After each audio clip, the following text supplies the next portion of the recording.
Bonjour à toutes et tous, vous écoutez First Print, votre podcast comics préféré. On se retrouve pour un nouveau numéro du format Super Friends, cette émission fan favorite du podcast qui vous emmène à la rencontre des personnes qui font vivre la pop culture, la culture comics et bande dessinée par leur travail. Aujourd'hui, on va parler bande dessinée, mais on va surtout parler musique, puisque sort en ce mois de mai la bande son originale de la bande dessinée Carbone et Silicium de Mathieu Bablet, composée par Toxic Avenger. Ça s'appelle Carbone Toxic et ça a été imprimé sur de très beaux vinyles. Sera aussi disponible en version numérique. Et puis, vous le savez, on aime aller à la rencontre des personnes directement impliquées dans ces projets. Donc, pour cette émission, on est ravis de retrouver Mathieu Bablet, le parrain non volontaire de First Print, parce que c'était avec Carbone et Silicium justement qu'on avait démarré cette aventure. Salut Mathieu, ça fait super plaisir de te revoir avec nous.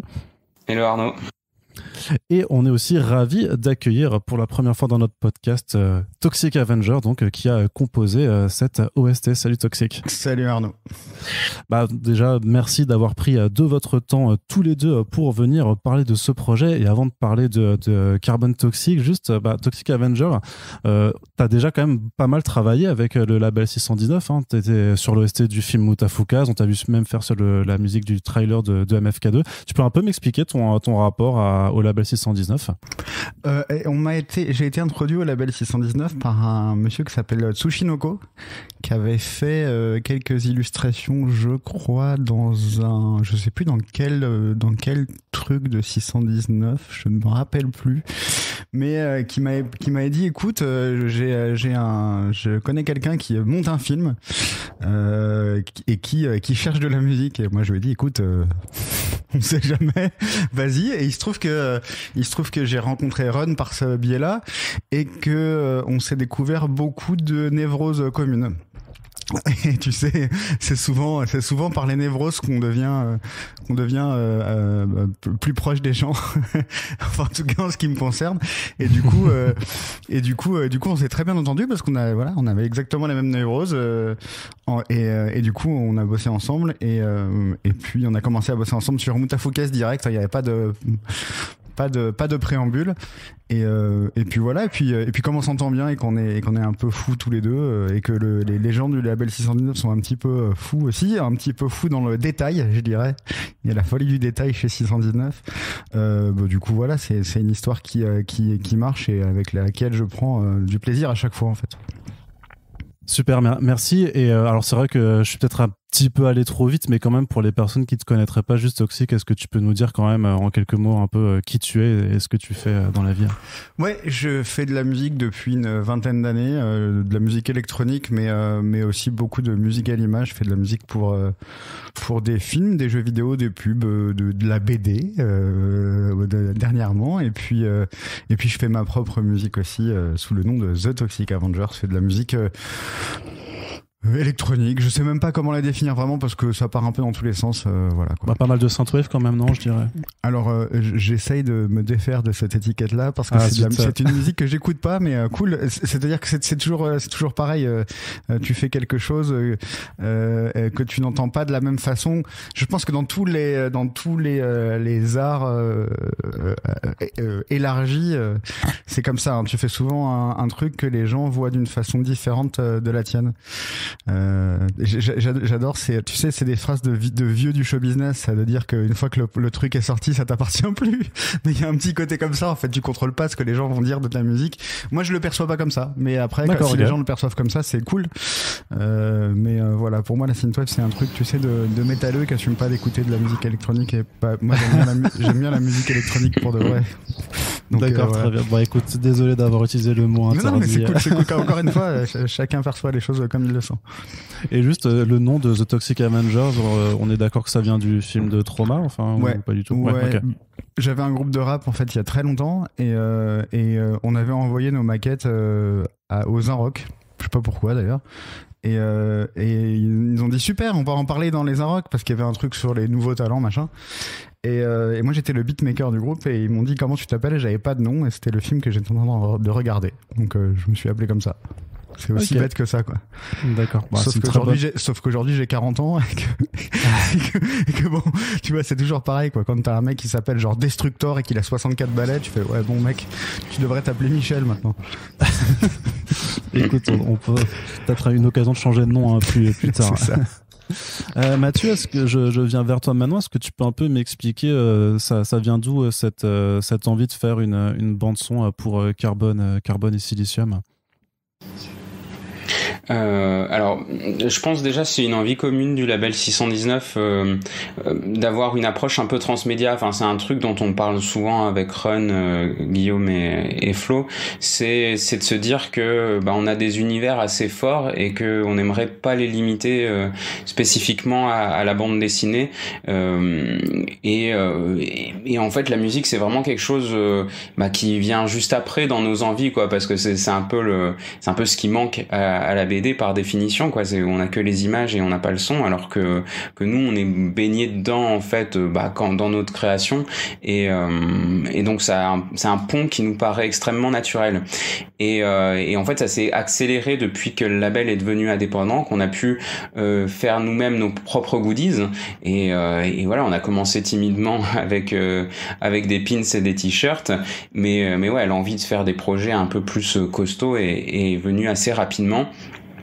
Et en fait ça s'est enchaîné assez rapidement, quoi, parce que finalement il y a eu le vinyle Bayou Bastard Eyes, le vinyle sur Muta 1886 et donc Carbone Toxic qui ont été pensés et créés à peu près en même temps et ouais on s'est dit que c'était déjà une bonne idée et nous ça nous faisait plaisir, quoi. En premier lieu ça nous faisait plaisir et en même temps en plus ça permettait vraiment d'apporter une dimension supplémentaire à nos œuvres. Ça c'est vraiment intéressant, quoi, quand t'es issu simplement de l'image. D'accord. Et c'est sur cette envie de faire de la musique alors que t'es allé voir Toxic, ou alors vous connaissiez déjà avant, puisque j'imagine que vous avez pu vous rencontrer avec les travaux précédents qui avaient été réalisés entre Toxic et le label? Après, on s'est rencontrés à Annecy lors de la projection en avant-première de Muta. Ça devait être en 2016, un truc comme ça. Enfin, ça commence à dater. Et en fait, pour tout dire, c'est quand même Ron qui a eu l'idée au tout départ de contacter Toxic simplement pour faire la musique de la bande-annonce, parce que c'est donc lui qui compose les 1 minute de musique pour la bande-annonce de Carbone et Silicium, sortie donc en 2020 et puis en fait à la base on allait en rester là, quoi. C'est-à-dire c'était cool et enfin c'était déjà ultra cool et puis pas plus et en fait comme on avait cette envie quand même de sortir des vinyles après voilà par l'entremise encore une fois de Run, on a commencé à discuter d'un projet un peu plus gros, un peu plus conséquent et qui fasse un lien non pas avec la bande-annonce mais vraiment avec la BD en entier. D'accord. Et Toxic, toi, du coup, tu connaissais déjà la BD, je pense aux questions bêtes, puisque tu t'avais dû, j'imagine, la lire pour déjà composer la musique du trailer. Ouais, j'avais lu la BD et j'avais bizarrement pas lu les travaux de Mathieu avant pour une raison simple et que je vais m'expliquer. Non, en fait, je trouve que les BD de Mathieu sont hyper intimidantes. Quand tu passes devant, tu sais, avec une BD, tu fais ce truc qui n'est pas radiophonique pour un sou, mais tu as vu, je l'ai à côté de moi toujours. Tu passes, tu ouvres la BD et c'est très intimidant les BD de Mathieu. Je trouve. Du coup, je t'ai toujours passé un peu à côté. Mais je me suis rattrapé depuis. Voilà. Alors comment ça s'est un peu axé votre début de collaboration? Comment, enfin de façon plus précise, comment on transforme un univers purement visuel en quelque chose de sonore? Comment ça se fait, ça? J'ai écouté Mathieu déjà parce que je voulais faire quelque chose qui ressemble à ce qu'il avait en tête, un minimum, au moins que ça soit un truc qu'il puisse assumer tout le temps. Voilà, mais c'est surtout c'est un vrai 50-50 en fait. Vraiment, j'avais envie d'être un interprète de sa vision au plus possible. et un truc qui puisse accompagner la BD, mais on en parlera peut-être un peu après. Ouais, bah justement, enfin, c'était quoi alors ta vision? Qu'est-ce que tu avais en tête, Mathieu? Toi, tu écris, tu dessines Carbone et Silicium, donc c'est d'énormes pavés, donc dans lequel deux intelligences artificielles en fait vont être témoins du déclin de l'humanité sur des siècles voire des millénaires. Donc on vous renvoie au First Print qu'on avait fait là-dessus pour tout vous raconter de cette histoire. Injustement boudé du festival d'Angoulême, on le rappelle aussi, ce qui est quand même un peu le scandale du siècle, mais il faut le dire. Mais voilà, comment tu transposes toi dans ta tête alors c'est voilà toute ton histoire avec un environnement musical. Alors déjà, je pense qu'on est tombé d'accord très très rapidement sur le fait de se diriger vers de l'ambiance en grosse partie, parce que c'était ça tombait bien, parce que c'était une envie de Toxic d'explorer un peu là-dedans, et moi c'était complètement ce que je voyais. C'est un peu classique, mais c'est vrai que moi quand je pense SF et notamment cyberpunk, je pense à Vangelis dans Blade Runner. Voilà, c'est un peu le marronnier, mais il y a vraiment cette idée de faire ressentir des émotions assez fortes par des nappes de musique vraiment continues et vraiment entêtantes et enivrantes. Et c'était un peu, moi c'est ce que j'avais en tête quand je pensais le scénario, et c'est un peu ce que j'ai dit à Toxic, en tout cas pour commencer, pour les premiers balbutiements du projet. Alors... Ouais, puis en plus il y a un truc avec la BD de Mathieu, c'est qu'elle est à la fois hyper contemplative, donc ça passe très bien avec de l'ambiance, je trouve, parce que je l'ai relu ce matin avec la BO encore, voilà, pour me refaire une idée après plusieurs mois passés sans le faire. Et surtout il y a aussi un côté ultra chargé, c'est ultra contemplatif et ultra chargé à la fois. Donc je pense que ça n'aurait pas supporté une BO très chargée en beaucoup de choses, très rythmiques, trop rythmiques. Est-ce que pour ceux qui connaissent pas forcément ce genre de termes musicaux, tu peux un peu définir ce que c'est l'ambiance? Musique d'ambiance certes, mais...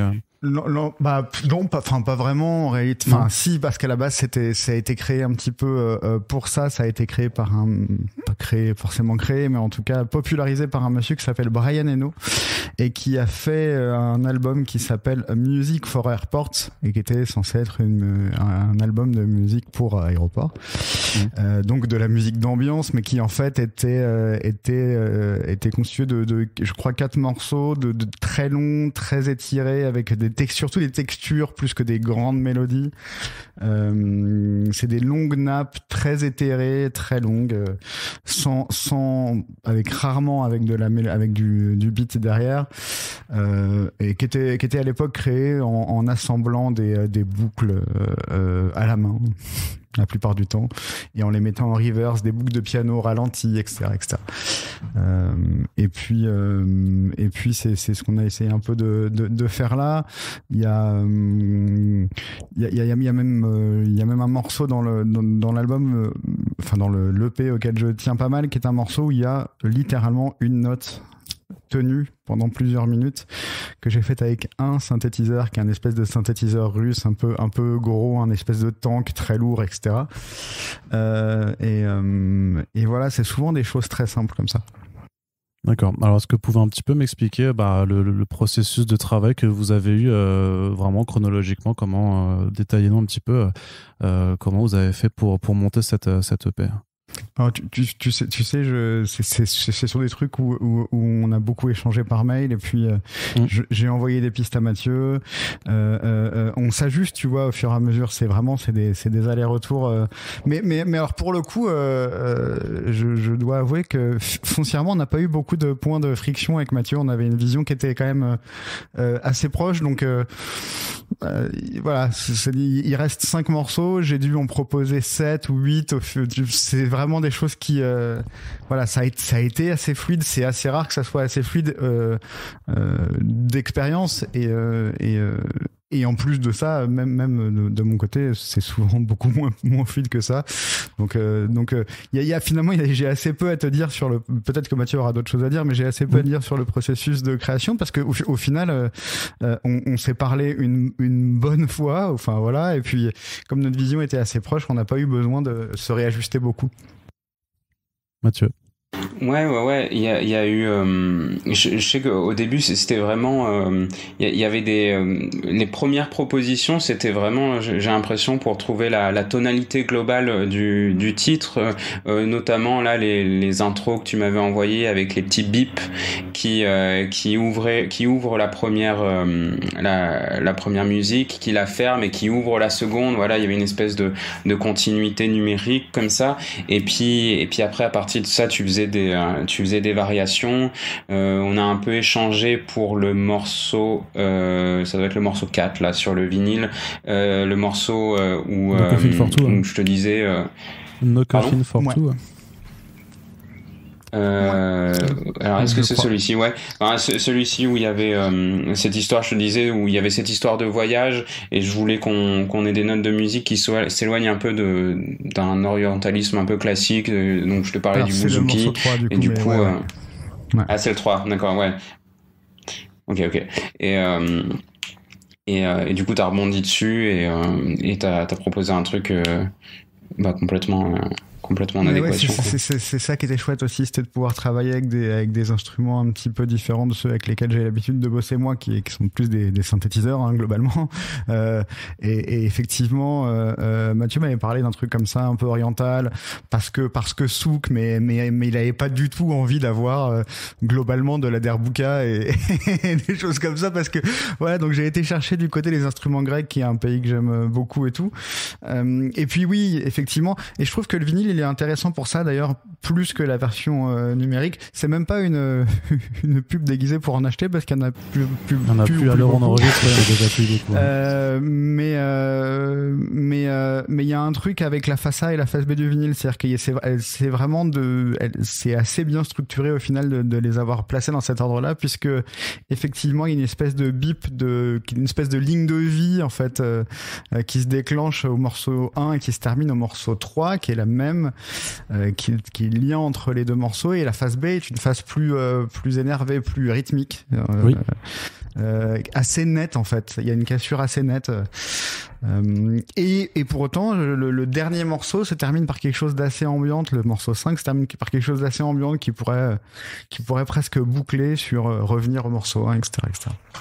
Alors que pourtant c'est celui qui est, comme tu dis, le plus rythmique, enfin qui se rapproche même de quelque chose qui pourrait être dansant en fait, par rapport, en tout cas vraiment comparé aux autres. Mais c'est aussi c'est dire que t'as une trajectoire en fait quand vous construisez un EP, un album, c'est aussi qu'il y a une trajectoire à construire avec les morceaux, et en même temps raconter une histoire en même temps que la BD le fait aussi. Hein. Ouais, il y a l'histoire de la BD à raconter alors en 5 morceaux, on aurait pu la raconter en 15, on aurait pu la raconter, et ça sera avec plaisir pour une édition augmentée dans quelques années. D'accord, donc ça c'était un choix alors de se limiter qu'à 5 morceaux, c'est par rapport à la place que tu as sur un vinyle, Déjà la place est limitée, et puis surtout à titre perso, je voulais pas trop m'étendre sur je trouvais que les 5 morceaux qu'on avait là étaient des morceaux qui pour moi fitait tellement bien la BD que je n'avais pas envie d'en rajouter un qui soit une faute de goût. Voilà, mais oui, il aurait pu en avoir plus, et voilà. Les gens en voudront plus peut-être. Mais j'espère que les gens aimeront, parce que c'est très bizarre d'avoir vendu autant de vinyles sans que les gens n'aient pu écouter la moindre seconde de musique. Ouais. Voilà. C'est clair. C'est vrai que là-dessus, il y a quelque part un marqueur de confiance en fait dans votre travail respectif à tous les deux, puisque c'est vrai que là on enregistre, les précommandes se sont passées il y a 24 heures en fait, et elles ont été complété en l'espace d'une journée. Hein. Après, sincèrement, je pense que si l'auditeur fait l'effort de relire ou de lire la BD en même temps, ça marche. Concrètement, je sais que ça marche. J'ai pas trop de doute là-dessus. C'est quelque chose que tu as testé, Mathieu, déjà, de relire ta BD avec le son ? Ouais, bien sûr, bien sûr. Ouais, non, c'est de toute façon, enfin, même plusieurs fois, du coup, parce que quand je recevais les musiques une à une, c'était intéressant de voir justement à quel point elles rentraient en résonance avec certaines parties de l'histoire. Donc oui. Et pareil, je trouve que ça marche, je trouve que c'est vraiment équilibré et et comment dire, et en fait, il y a pas de gras, enfin, tu vois, dans cette EP, quoi. Il y avait vraiment rien qui dépasse. C'est tout super concentré, super quali, et ça j'aime bien aussi, ouais. Enfin, c'est Tu vois vraiment ce que cool. Ouais, vas-y. Non, je disais, tu vois, ce qui est cool par rapport à de la musique à l'image qui bouge, la musique de film, la musique de trailer, c'est bête, mais en tant que compositeur de musique à l'image, j'ai fait le même travail en fait. Il a fallu que je fasse de la musique à l'image, sauf qu'elle ne bouge pas. Du coup, j'ai quand même une limitation technique qui est là en moins, qui est de coller au rythme de l'action. Au final, le rythme de l'action, alors évidemment, il est défini par les cases, mais c'est moi qui ai mis ce rythme-là. Et du coup, en fait, c'est une liberté supplémentaire qui est folle en fait de pouvoir composer sans rythme à l'image, quoi. Ça, c'est assez fou en fait. Ça rajoute une liberté supplémentaire, ça rajoute la possibilité de faire un morceau comme le deuxième morceau de l'EP, qui est un morceau qui est une longue note appuyée pendant plusieurs minutes, de pouvoir décider du tempo à donner de ce truc-là, c'est assez génial en fait. Non, mais c'est-à-dire que en fait quand tu composes, enfin quand vous travaillez là-dessus, c'est que est-ce qu'il faut se dire aussi que il y a un morceau qui s'adresse en fait à une seule partie de la bande dessinée, et de la même façon que en fait alors je sais pas si vous allez le faire ou pas, mais dire en fait quand vous êtes à la page temps, lancez ce morceau-là, quand vous êtes à page temps, lancez cet autre morceau-là. Je pense que les titres se parlent d'eux-mêmes. J'imagine que quand on connaît la BD, j'imagine que. Alors, cela dit, c'est vrai que quand on n'a pas lu la BD. Ouais. C'est vrai. Après, c'est quand même une expérience sonore qui s'adresse à ceux qui connaissent l'univers, ou qui veulent se replonger dedans. Même si c'est quelque chose qui peut s'écouter sans avoir connaissance de la chose, quoi. Ok, très bien. Mathieu, il y a aussi une autre actualité, même sur Carbone et Silicium, parce que on sait que j'entends un chien. Oui, c'est mon chien, pardon, je suis désolé. D'accord. J'essaie de pas vous bouger, dans le même temps. Non, t'inquiète, mais je pense que les gens vont l'entendre, mais c'est bien, il y a un quatrième invité ouais, c'est bon. dans le podcast. Ouais, c'est que en fait, cette OST sort aussi au même moment que tu as une nouvelle édition en fait de Carbone et Silicium qui débarque, qui est une version donc noir, blanc et or. Donc vous avez pillé des lingots d'or en fait pour les faire fondre dans une BD. C'est ça le principe. Oui. Ça a été moins difficile à récupérer que du papier, parce qu'avec la crise, le papier, c'est vraiment l'enfer. Mais ouais, il y a une sortie conjointe, donc le 20 mai, à la fois du coup plus du vinyle, mais en tout cas de la musique, quoi, en version numérique, qui sortira à ce moment-là, et de Carbone et Silicium hors noir, puisque c'est comme ça qu'on l'a appelé. Et ouais, du coup déjà pour événementialiser la chose, et parce que en fait c'est rigolo, non, c'est pas rigolo, mais Carbone et Silicium hors noir devait sortir 3-4 mois après Carbone et Silicium en fait, en 2020. Ouais. Et de la même manière que le vinyle aurait dû sortir vachement plus tôt, mais en ce moment du côté BD c'est la crise du papier, et du côté vinyle c'est la crise de la disponibilité chez les presses de vinyle. Donc tout a été vachement retardé. Bon, finalement ça tombe bien parce qu'on a réussi à avoir les deux à peu près en même temps, et ça c'est cool. Mais ouais, en fait Carbone et Silicium noir et blanc, ça devait plus ou moins accompagner la sortie du titre, et être vraiment dans le prolongement. Donc c'est pas du tout prévu que ça sorte près de 2 ans après la sortie du premier bouquin. Donc c'est un truc qu'on avait réfléchi en amont, notamment parce que moi en fait une version noir et blanc, ça faisait un moment que je voulais en avoir une sur un de mes titres, même si je considère qu'on peut pas dissocier mon travail de mon travail sur la couleur. C'est complémentaire et tout est pensé comme un tout. Pour autant, je trouve que, moi en tout cas, quelques fois où j'achète des éditions noir et blanc, il y a une vraie plus-value sur justement sur le dessin des artistes qui est vachement plus visible. Enfin voilà, on comprend un peu mieux la technique, on saisit un peu mieux les techniques d'ancrage, etc. Donc ça me faisait vraiment plaisir qu'il y en ait une de prévue pour Carbone et Silicium, avec cette difficulté de différencier le noir, les parties dans la réalité des parties dans le réseau. Et là encore une fois, c'est Run qui est venu à la rescousse parce que j'avais pas du tout pensé au Pantone doré et que lui il aime bien en mettre de partout. Finalement, vous verrez dans ses productions, mais il y a toujours un petit Pantone doré quelque part. Et donc moi j'avais simplement pensé à du noir et blanc inversé, enfin un effet négatif tout bête. Et lui il est venu avec cette idée qui est une galère pour les imprimeurs, et c'est de toute façon souvent le cas avec les objets 619, et c'est ce qui en fait leur spécificité, et notamment là parce que imprimer du Pantone doré sur du noir, c'est pas quelque chose qui se fait, c'est quelque chose qu'aucun imprimeur ne fait d'habitude, et là en l'occurrence l'imprimeur avec lequel on travaille a dû créer sa propre couleur pour qu'elle arrive à tenir sur le papier sans baver, et quel est le bon degré de luminosité pour rester visible. Donc les gens le verront peut-être pas forcément, ils diront juste c'est doré, c'est cool, mais c'est une petite prouesse technique en soi. Mais parce qu'ils le font pas d'études, juste parce que c'est ça, parce que sinon parce qu'en général c'est impossible ou que c'est trop contraignant d'un point de vue purement technique. Ouais. Les imprimeurs de base, ils aiment pas trop les trucs comme ça un peu compliqués, donc ils répondront souvent que c'est pas possible. Et là, en l'occurrence, ils ont dû vraiment se démener pour que le projet aboutisse. D'accord. Et pour revenir sur le vinyle aussi, c'est que t'as dû faire aussi tout un design en fait. T'as dû faire un travail pour habiller en fait, pour habiller l'objet, parce que c'est pas juste un vinyle. Enfin, l'objet est beau et attire le regard. Ouais, ça c'était trop cool. Ça pour le coup, là c'était un vrai plaisir parce que j'ai pas l'occasion d'imaginer des objets aussi spécifiques, et de base en fait l'objet vinyle est super chouette, ouais, le Gatefold qui s'ouvre avec un visuel immense, et puis les pochettes intérieures, on a rajouté un poster exclusif aussi. C'était vraiment l'occasion de penser à un objet que j'ai pas du tout l'habitude de faire, et d'en faire l'objet le plus classe possible. Donc c'est pareil en termes de fab, on s'est vraiment fait plaisir.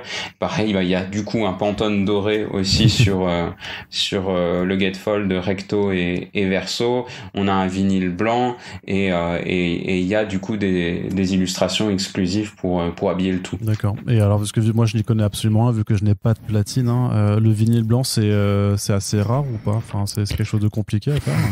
Vinyle blanc, ça va. Maintenant, on fait des vinyles de couleur assez facilement sans perdre de qualité de son, parce que c'est ça qui est important aussi. C'est quand même un objet sonore, mais non. C'est pas très compliqué ça. D'accord. Okay. Mais il y a du vernis différentiel, différentiel, on dit. Je sais plus. Il y a 2 vernis différents. Ouais, vernis voilà. Non, il y a quand même 2-3 petites technicités sur cette pochette, mais parce que t'étais impliqué dessus aussi alors. Non, j'ai regardé les choses se faire, et je les ai regardées avec plaisir, parce que c'est le résultat final est magnifique. D'accord. J'avais aussi, juste, je reviens un peu en arrière, mais par rapport à notamment à certaines sonorités qu'il y a sur les titres, notamment ces bips justement qui évoquent très clairement pour moi la robotique en fait, choses comme ça. C'est tu vas aller chercher comment en fait? C'est quelque chose que tu samples d'ailleurs? C'est quelque chose que tu composes? Non, c'est juste quelque chose que j'ai fait avec un de mes synthés. J'en ai plein dans mon studio. Et surtout c'était je pense que c'était ma première idée. C'est aussi bête que ça, de mettre un bip, mais qui peut à la fois qui fait à la fois référence bête à la robotique, parce que les bips on en a partout dans tout ce qui est électronique, on va dire, et à la fois à quelque chose de très humain. C'est le fil de la vie, c'est le bip du cœur. Donc je trouvais que c'était un super lien en fait. Enfin, finalement le bip résume presque la BD.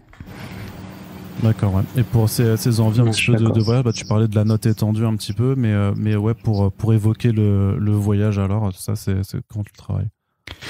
pour évoquer le voyage, il fallait créer plusieurs ambiances, que j'imagine, parce que les voyages, c'est tellement de voyages. Alors il aurait fallu que je crée 70 morceaux, si voilà, mais surtout, je sais qu'on s'est parlé à un moment de ça, du côté, oui, mais il y a le Japon, il y a machin, et ça, on aurait pu mettre un koto japonais, et puis machin, mais au final, après, c'est une espèce de gloubi-boulga un peu sale, et tu perds de la cohérence peut-être, alors. Et si ouais, tu fais ça. et voilà, en fait, et au final, je pense que le voyage, il est évoqué de deux façons. D'une, parce que au final, même si les morceaux ont une ligne directrice, il y en a aucun qui se ressemble vraiment, alors que pour autant, il y a des thèmes qui sont repris dans les morceaux. Donc, il y a parfois les mêmes thèmes musicaux qui sont repris, en tout cas dans les 3 premiers morceaux. Mais il y a ça, il y a déjà, et puis il y a aussi ce 3e morceau dans l'EP qui est pour le coup effectivement très avec des instruments traditionnels grecs, qui va sonner un peu plus délibérément voyage, voilà. Mais je pense que le tout fait que je pense que et puis il y a 5 morceaux, 5 continents, si tu veux aller chercher des symboliques un peu partout. Il y a aussi ça, et je viens de penser à une idée que j'aurais dû avoir. J'aurais dû me débrouiller pour qu'il y ait un morceau qui fasse 2019, etc. Mais bon, on va arrêter pour les symboliques. mais c'est bien, ce que j'allais te demander la question aussi, c'est comment tu ajustes en fait la durée d'un morceau, en fait, pour que tu aies le temps vraiment de t'imprégner sans que ça se devienne forcément trop répétitif et que ça, tu vois. Tu sais, je suis très peu, je suis très peu technique. Je n'ai aucune technique musicale. Je fais tout à l'instinct. Donc, tu fonctionnes de façon empirique, alors. Ouais, exactement. Pour le coup, mais moi, mon expérience de travail n'est façonnée que par l'empirisme. Mais par contre, là-dessus, je vais te donner la réponse la plus bête possible, mais j'arrête un morceau quand il m'emmerde. Je me dis que s'il m'emmerde moi, c'est et j'ai presque envie de te dire, je l'arrête avant qu'il m'emmerde, parce que quand il m'emmerde moi, ça veut dire qu'il a déjà emmerdé les gens depuis au moins 30 secondes. Ok, c'est pas une vraie réponse plutôt bête, parce que tu te places dans la peau de la personne qui va écouter également. C'est d'accord. Et est-ce que c'est des genres de morceaux que tu pourrais jouer sur du live? C'est des choses qui vous intéressent, même parce qu'à force, avec Bayou Bastardize, puis Muta et maintenant Carbonicium, il n'y a pas une envie de faire une forme de showcase ou concert qui s'organiserait avec le label 619? Oh putain, 619 live, incroyable. Ouais, ça a l'air très compliqué à organiser, mais je vais en parler à Run quand il sera en manque de projet. C'est ça, si vous avez franchement, si vous avez rien à faire, parce qu'on sait bien, les musiciens, les auteurs de BD, quand même, ça se tombe pas mal les pouces, quoi. Donc, on espère, voilà, pas mal les pouces pour beaucoup d'argent en plus, donc ouais, c'est ça. Si vous pouvez arrêter de gagner autant d'argent, ça nous ferait plaisir quand même, bande de bourgeois. Très bien, les gars. Qu'est-ce qu'on peut dire encore sur cet album? Faut l'écouter, du coup. C'est quand même, voilà, vous avez sorti la version physique que vous aurez peut-être pu faire à plus grand nombre d'exemplaires vu le succès, mais au moins vous en privez pas non plus tout le monde, puisqu'il y a quand même une version numérique qui est disponible. Moi, j'ai un truc à dire, Vas-y. Pour finir, qui me semble cool, et j'espère que ça va donner l'envie à d'autres labels de BD, d'autres créateurs de BD de faire ça, parce qu'en fait, je trouve ça hyper bien. Je me dis, ça aurait été quelqu'un d'autre à la réalisation de Carbone et Silicium, j'aurais trouvé le projet tout aussi cool. Genre, c'est vraiment bien de faire ça. Je trouve que ça accompagne bien les BD. Faudrait que ça continue, en fait. Faudrait qu'il y ait plein de gens qui fassent ça. Très bien, super. Écoutez, donc vous avez l'info de toute façon, puisque à l'heure où le podcast est en ligne, l'OST est sorti. Donc, alors je pense pas que ça serve à quelque chose que je vous dise d'aller sur la Motherbase pour prendre les derniers exemplaires, parce que je pense que la temporalité des choses fait qu'ils sont déjà tous partis, mais c'est disponible en ligne, donc vous pouvez écouter les morceaux composés à part The Toxic Avengers, et puis ensuite écouter le podcast pour rentrer un petit peu dans les coulisses de ce projet. En tout cas, Mathieu et Toxic, je suis vraiment super content d'avoir pu discuter un petit peu de ça avec vous en vous souhaitant le meilleur pour la suite des projets, qu'ils soient musicaux ou en termes de BD ou autre, Mathieu. Donc merci les gars d'avoir été présents. Et puis, si vous appréciez le travail réalisé sur le podcast, je vous rappelle que le plus important, c'est de le partager sur les réseaux sociaux. Partager tout le temps. C'est la meilleure chose à faire pour soutenir nos émissions. Et on vous dit à très bientôt pour le prochain podcast. Toxic Mathieu, je vous dis salut. Merci, salut.